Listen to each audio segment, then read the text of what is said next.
Hello friends, இன்றைக்கி ஒரு இம்பார்ட்டண்ட்டான ஃப்ளாஷ் நியூஸ் வரப்போகுது. அதை பற்றின ஒரு சின்ன கிளிப் தான் இது. என்னென்னா, தமிழ்நாடு பிஜேபி தலைவர் அண்ணாமலை இருக்கார்ல, அவர் அநேகமாக இன்றைக்கி ஈவினிங் ராஜினாமா பண்ணிடுவார்னு நினைக்கிறேன். அவங்களும் பண்ண சொல்லிட்டாங்கன்னு சொல்லி நியூஸில் வந்துட்டுருக்கு.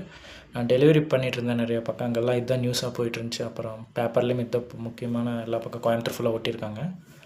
அப்புறம் அது என்ன விஷயம்னா, அவர் 2021 ஏடிஎம்கேவோட சேர்ந்த எலெக்ஷனில் நின்னார், தோத்துட்டார். எம்பி எலெக்ஷனில் கோயம்புத்தூரில் நின்னார், அதுலேயும் தோத்துட்டார்.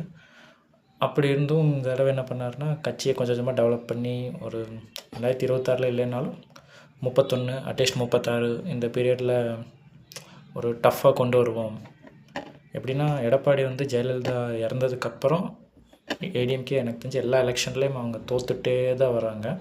அந்த கட்சி கிட்டத்தட்ட ஒரு வீக்காக இருக்கிறதுனால இவர் அந்த இடத்த இது பண்ணிக்கலாம் அப்படின்னு நினச்சி ஒரு ஸ்டெப் எடுத்து பண்ணிகிட்டு இருந்தார். அப்படி பண்ணிகிட்டு இருக்கும்போது இந்த தடவை ஒரு சிஎம் கேண்டிடேட்டாக அனௌன்ஸ் பண்ணியிருக்க வேண்டியது, பட் கூட்டணி கன்ஃபார்ம் ஆகுது கிட்டத்தட்ட. அதனால் இப்போ அவர் வேறு வழியில் ராஜினாமா பண்ணிட்டாங்க. ஏன்னா ஏடிஎம்கே கண்டிப்பாக ஜெயிச்சாக வேண்டிய நிலைமையில் இருக்காங்க. பிஜேபிக்கும் சரி ஒரு 4 எம்எல்ஏ போன தடவை ஜெயிச்சு இந்த தடவை ஒரு 8 ஜெயிப்போம் அப்படின்னு சொல்லி தான் அவங்க நினச்சிட்ருப்பாங்க. அண்ணாமலையை தவிர மிச்சம் எல்லோரும் இந்த விஷயத்தில் சந்தோஷமாக தான் இருப்பாங்க. ஏன்னா அவங்களுக்கும் தெரியும் 2 பேர் சேர்ந்துனா தான் ஜெயிக்க முடியும் அப்படின்னு சொல்லிட்டு. இப்போ விஜய் அண்ணா வந்துக்கிறார் இந்த எலெக்ஷனில், அவர் புதுசாக நிற்பார். ஏன்னா ஓட்டர் கருத்து கணிப்பில் அவருக்கு 2% 20% அப்படின்னு சொல்லிட்டாங்க. அதனால் அதுக்கப்புறம் தான் இந்த விஷயமெல்லாம் நடந்துகிட்ருக்கு. இப்போ நான் இதை பற்றி பேசிகிட்டு இருக்கேன்னா, நான் எம்ஏ பொலிட்டிஷியன்ஸ் கம்ப்ளீட் பண்ணியிருக்கேன்.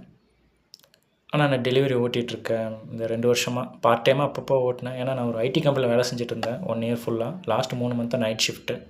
எனக்கு அது சுத்தமாக செட் ஆகலை. நேரம் அங்கேயே சாப்பிட்ருந்தேன்.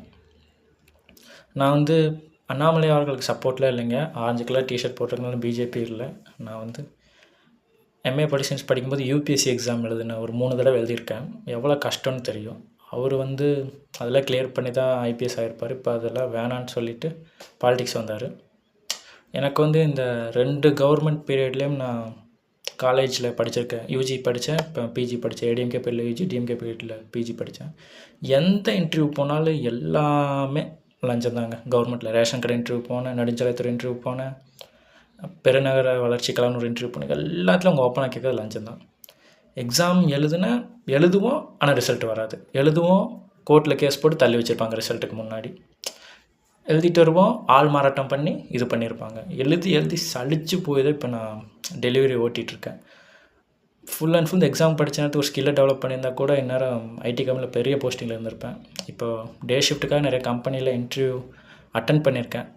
நெக்ஸ்ட் வீக்லேருந்து போகணும். ஏன்னா இஎம்ஐலாம் கட்டிட்டு இந்த